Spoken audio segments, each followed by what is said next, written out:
Outlander week. Together with our sponsor Stars, we are taking a deeper look at the TV show that started with a series of books and has now grown into a drama that has been translated into 9 different languages. It is inspiring fans all over the world to flock to Scotland and experience the land where the show is filmed.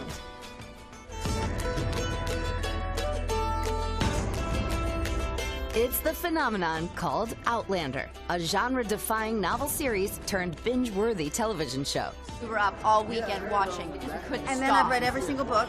Dedicated fans flocking to Comic-Con in New York to catch a glimpse of the cast.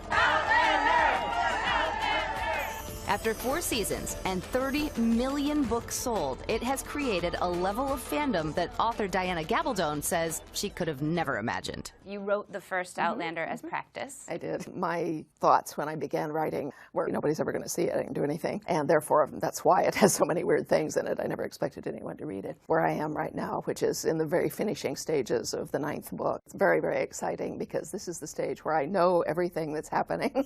Okay, here's the story. In 1946, British nurse Claire Randall goes to Scotland with her husband. She comes upon a circle of stones which transports her back to the year 1743. She's then taken in with a group of Scottish Highlanders who, for her safety, force her to marry young Jamie Fraser. I know, poor Claire.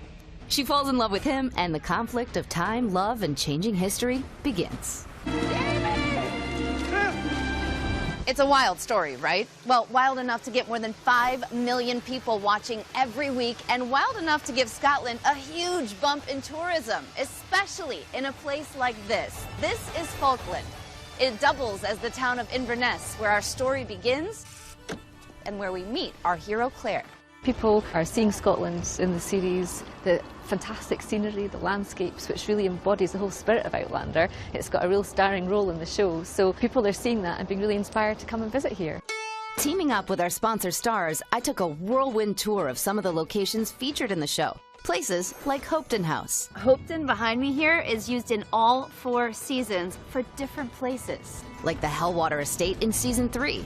And inside Hopetoun House, this red room may look familiar. It's where the Duke of Sandringham meets with Claire.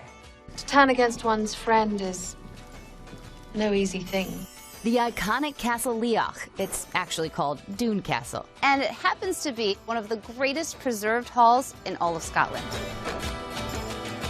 But this is really where the heart of the story, at least early on, takes place. There it is.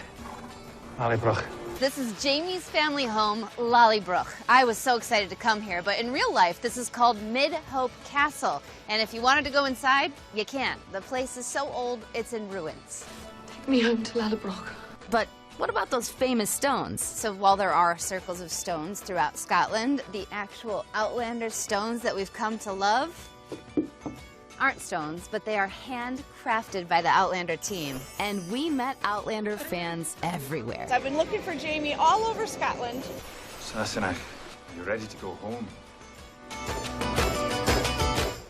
I would go back in a heartbeat. That was so much fun. And if you can't get enough Outlander, you can tune into GMA tomorrow. We are going to go behind the scenes with the whole cast from the set. And of course, Season 5 of Outlander premieres Sunday on Stars.